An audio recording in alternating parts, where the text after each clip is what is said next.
Okay, ladies and gentlemen, boys and girls, duggers and diggets, it's your boy, Dak908. RoboFiends, here we are. Daemon X Machina.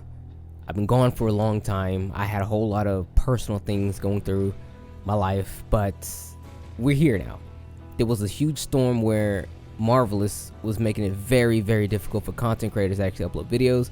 A lot of people thought that's why I was laying low. That was not the case. Regardless, we're here. I honestly didn't know what to do, so I just kind of went with my gut. And I'm gonna do something that I've been doing for a long time, which is make build videos. This is my particular build. This is mine. His name is Buttons because I like buttons. He's a general purpose. You know, since there's no PvP out, yeah, everything's PvE. He's okay. Fighting other ACs, maybe a couple of components could be changed, but for the most part, he's fine, and I like him a lot. So without further ado, let's get into it. So off the rip, let's look at him. Here he is posing for the camera. Shout out to Buttons.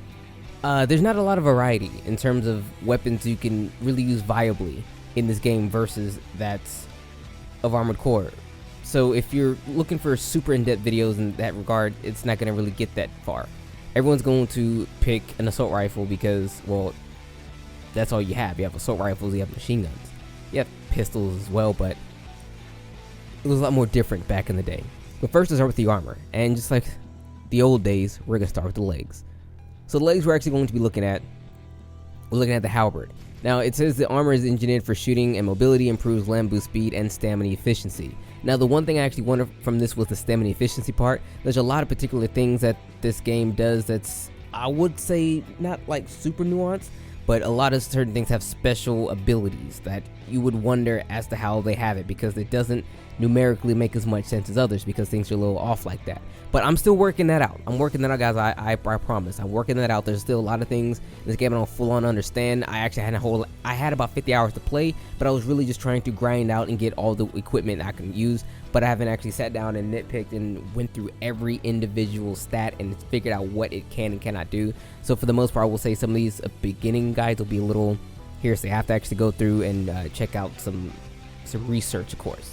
So with that said, running Halberd, the base land boost speed is 14,470 speed with the durability of 4,230. Those are solid numbers. Those are really, really good numbers because a lot of people are going to want to do a lot of maneuvering on the ground, and the durability is going to help them do that. Now, underneath that, you have the bar scale, where it says land boost speed plus, and then terrestrial stamina support +1. Memory usage is -1. This is a small gauge to let you know what the main draw for this type of equipment is. This has a bit more memory usage due in part to its land boosting speed and its terrestrial stamina support. What that means is you're going to regain your stamina a lot quicker while you're on the ground, more so than the air, but still, regardless, you're going to get it a lot quicker.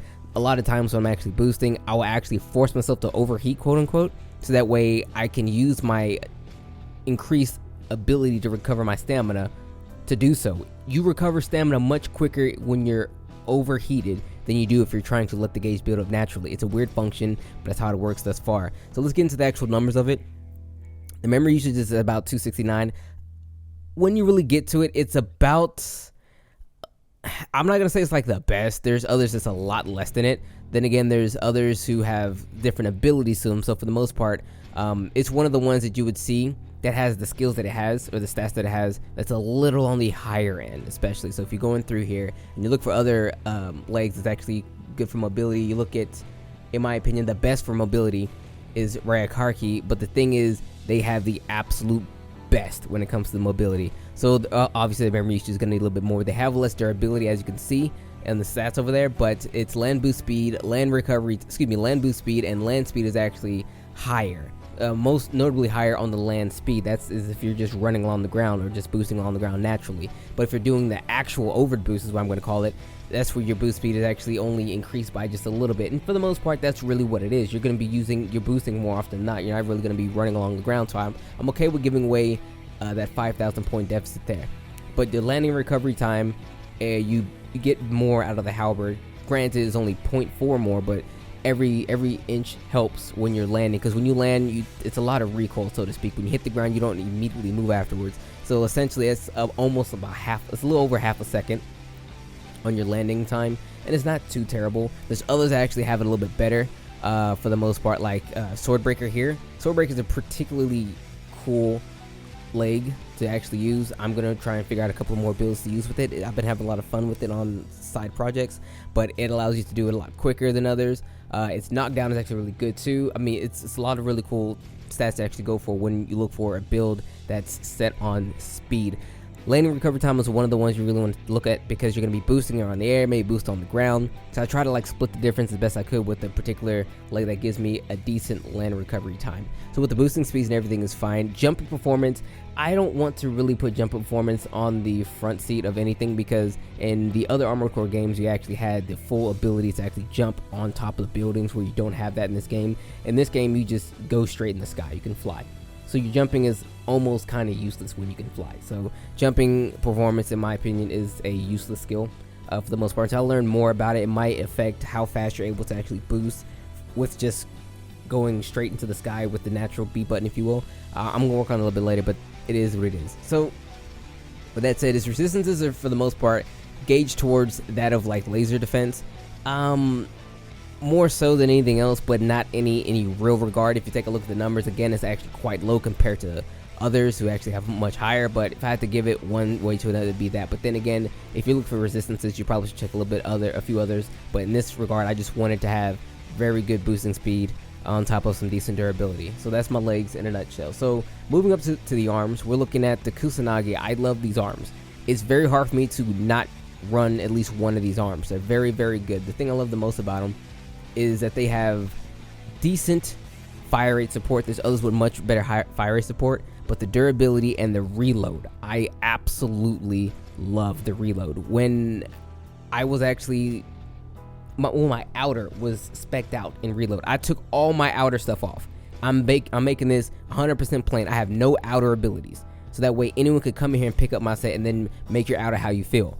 I kind of feel like how you do your outer is on you, and because it's specialized depending on like what you actually put on, more so like the type of builds you have than just in general, I just had to go with the one general. The general purpose being nothing. Put nothing on it and as general as can be, and you can just modify it as you please. So as it stands, it has great reload support. You can, if you have a full reload outer modification, your reloads are almost instant. So I absolutely love these arms for that particular regard. They don't really have much else going for them. If you look into the defenses, they're kind of meager. The resistances as well. The fire support, the reload support, precision support, and the shot delay, that's kind of really what I wanted to focus on for the most part.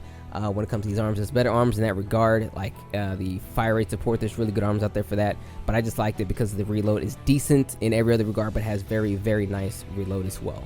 There's others out there who have comparable, but for the most part, it's really far and in between when you really look at it. Like it's not very many that actually have the same the same like level in terms of reload support. As you can see, there's nothing that's really lighting a full candle to it. There's others that's kind of close, but not quite.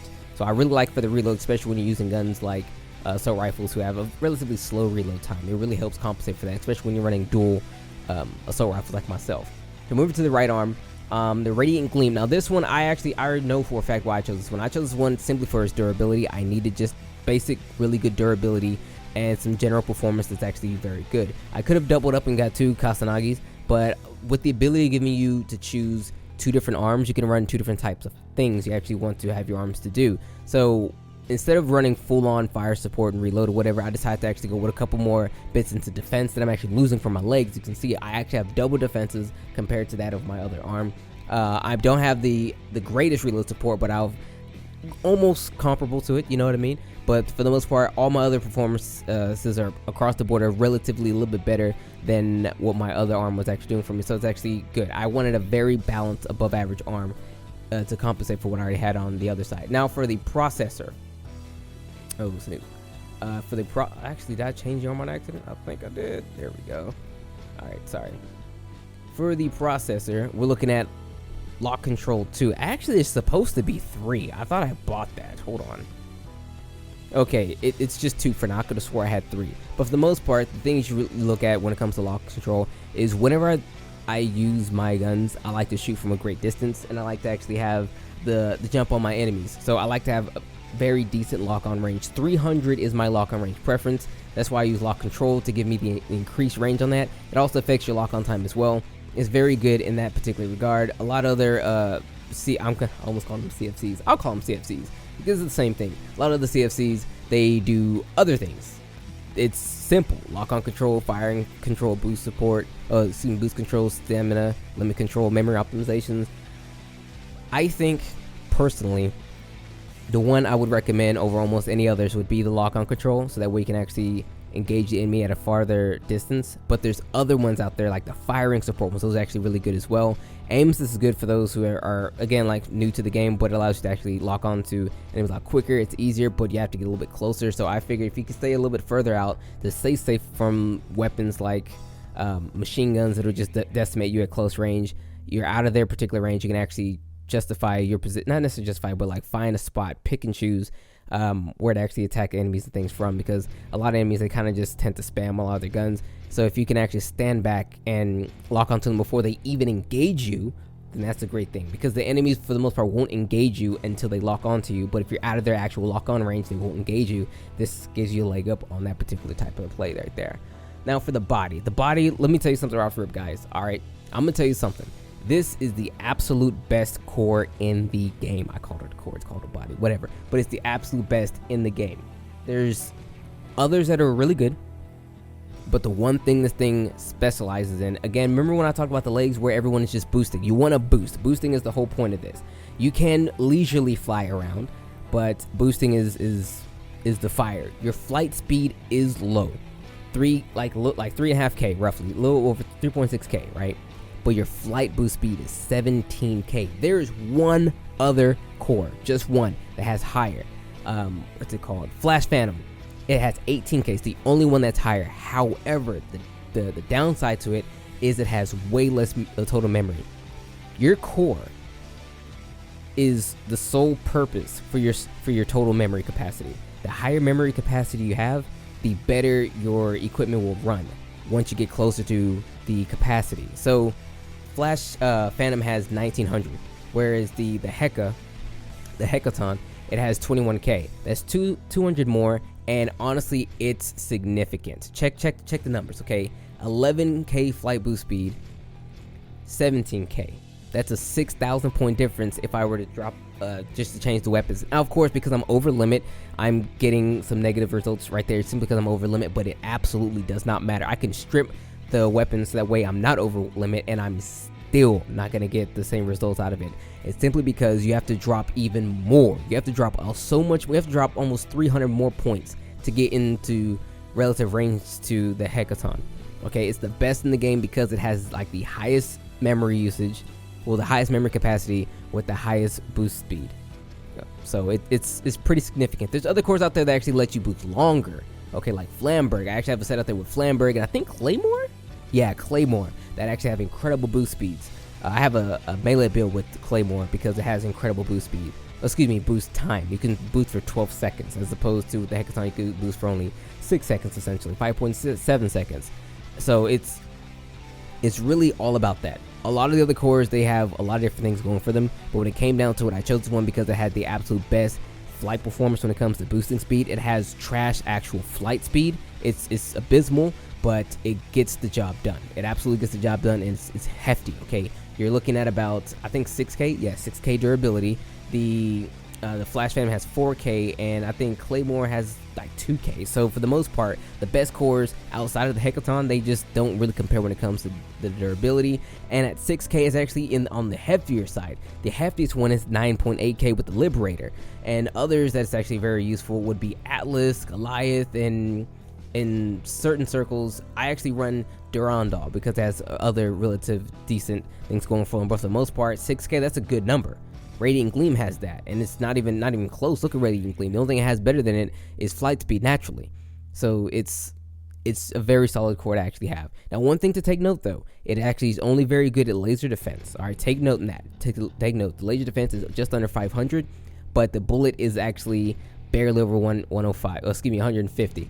Which, depending on where you're fighting or who you're fighting or what you're fighting, it could be a good thing or it could be a bad thing. Because I will say in a PvP type of situation, most people are probably going to run bullet weapons, so you're not probably going to win the Hecaton almost at all. because you want as much bullet defense as you probably can, because not a lot of people are probably going to laser weapons, because laser weapons in this game are not really that good yet. Okay, maybe when they drop another update and we get some better weapons, we can really see them flesh out a bit more. But as it stands right now, the laser weapons aren't really all that great. But if you do catch, you will catch maybe 1 or 2 people out there with like a laser blade or something like that. I myself like to actually use a laser rifle from time to time, a charge one, but it's not super accurate, doing parts of the speed and everything of everyone else, and the how unwieldy it kind of is. But for the most part, what you should take away from this, that this is the best core, because it has generally the best stats in a PvE standpoint. The fact that you can actually boost with high speeds, and has a huge memory capacity compared to many others that actually have comparable stats to it.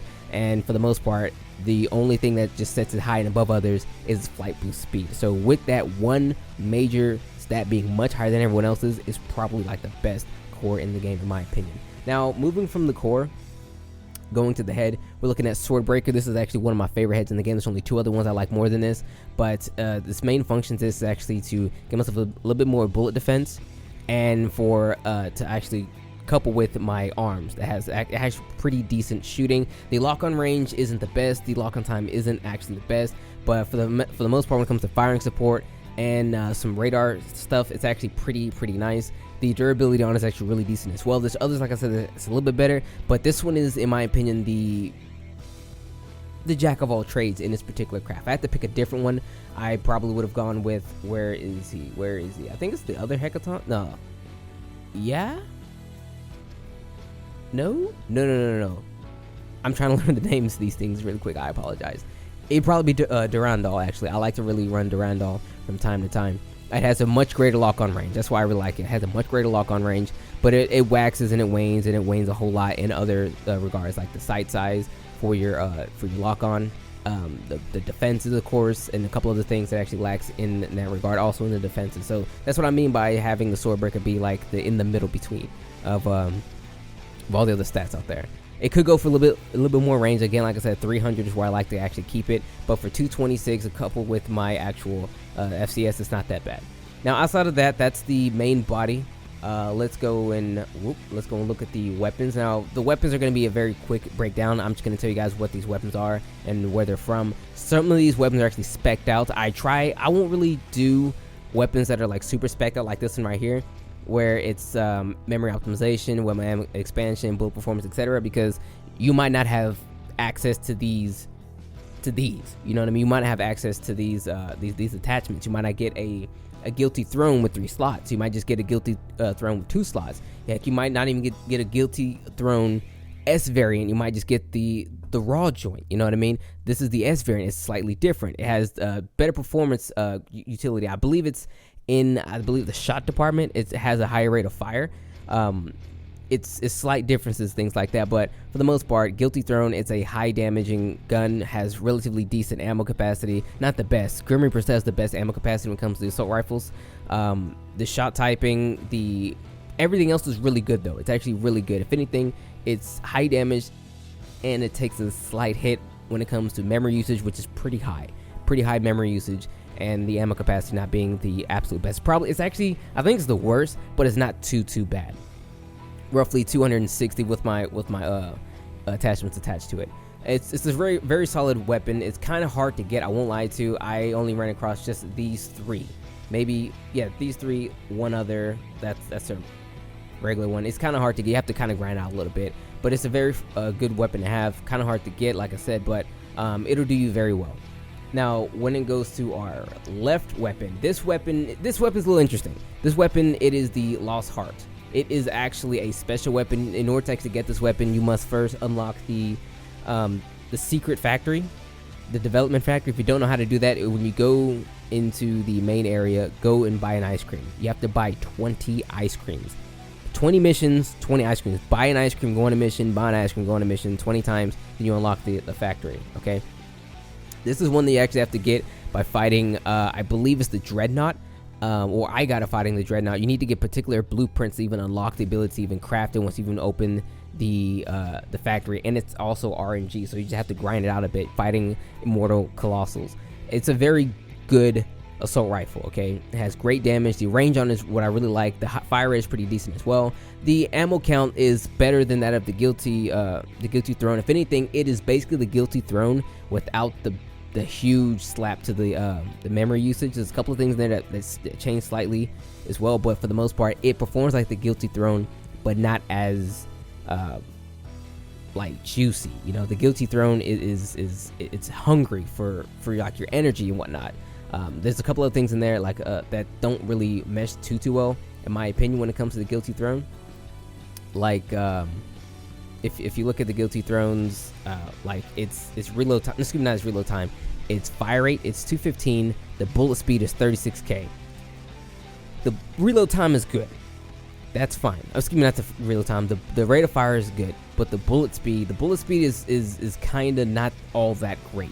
Okay, 36k in my opinion isn't the best. There's others out there with better, but it's where you will find the absolute in the middle of the road, high bullet speed, high fire rates, high damage thing. Again, like I said, the Guilty Throne is like a poor man's lost heart, but the lost heart is actually really hard to come by. So I decided to run with 1 and 2. I might throw one out and run 2 lost hearts, but it's kind of hard to beat the fact that I have 3 slots and I can specialize that whatever I actually want it to actually be. So again, both assault rifles are very good. These are my preferred assault rifles. However, if I need more ammo capacity, I'm definitely running Grim Reaper. If you look at Grim Reaper, where is Grim Reaper 3? So many of these. Where is it? Grim Reaper 3 has where's the ammo capacity? Hold on. Was it 3? One of these. Oh, I might be bugging. No, Grim Reaper. I apologize. Not 3. Grim Reaper has a much better higher ammo capacity. If you want ammo capacity, Grim Reaper is your man. Okay, has a higher rate. Has a higher damage. The rate of fire is okay, but its effective range and shot typing is really not the best. But is fair. It'll get the job done. Okay, it'll totally get the job done if need be. Now moving to the shoulder weapon. This one is another special weapon. This one is it a cannon? Yeah, it's a cannon. This one, it's actually the laser weapon from the Nightmare Colossal. What it does is it fires. It's a scatter laser. It's very akin to the Hera's Grudge and the Gaia Ray, where it fires a concentrated beam, but the deadly drive fires multiple beams. They're low damage compared to the other ones, but it's multiple beams, so it has a higher spread and can hit multiple times, more so than others. And it's very, very good for fighting colossals, especially like bigger ones with like pretty decent sized weak spots. It does incredible amounts of damage. You'll just see numbers flying all over the place, so I really love it. Its memory usage is kind of up there, but I believe the weight is what saves it. The weight, yeah, it's the lightest out of all the cannons. The memory usage is actually pretty good, all things considered. I think it's because of its typing, the fact that it doesn't have like 1 or 2 very high concentrated beams. It has multiple beams. It saves you in the memory usage space and saves you in the weight space, where in which the damage itself isn't actually all that great. It's relatively comparable, but if you look at the one I was using before, the Hera's Grudge, which actually gives you a very decent amount of beam time because its femto usage is so low. Granted, the Deadly Drive's femto usage is even lower, but it has a higher damage output, and it does higher laser damage. And in some regards, it could be better in particular case. I still kind of like using this one because it does a bit more damage, but you can't use it for as long, and you don't have as much ammo. It's kind of OD, okay? It really is. So moving over to my auxiliary. My auxiliary is just reserve magazines, more ammo. Just more ammo, you know, more ammo. Nothing much really to say there. And on my pylon, see the thing with the pylons, the only thing that pylon actually adds is, well, to the main AC. The only thing the pylon really adds is weight. It doesn't really use up your memory usage. So if you check the total memory usage, you can put anything there and it won't go up. The memory usage only is active when it's on the unit itself, when it's in your hands. So if you're gonna be, I guess, fiddling around with particular weapons that actually go over the limit, you might want to first throw away whatever weapon you're using before switching to it to actually maintain your total efficiency. But my weapons aren't anything fancy. They're just 2 of the same exact machine guns, which is the Caladrius. Honestly, I'm not gonna lie to you, it's because it had higher bullet speed, higher fire rate. That's it. Fat ammo capacity too, at about 1,000. See, it's 1,100 there. It's essentially there for me to just clean up anything that's left standing. That's the whole purpose for these machine guns for me. That is seriously it. There's slight things different with them because of the attachments and whatnot, but for the most part, that's it. That's the only reason why they're even here.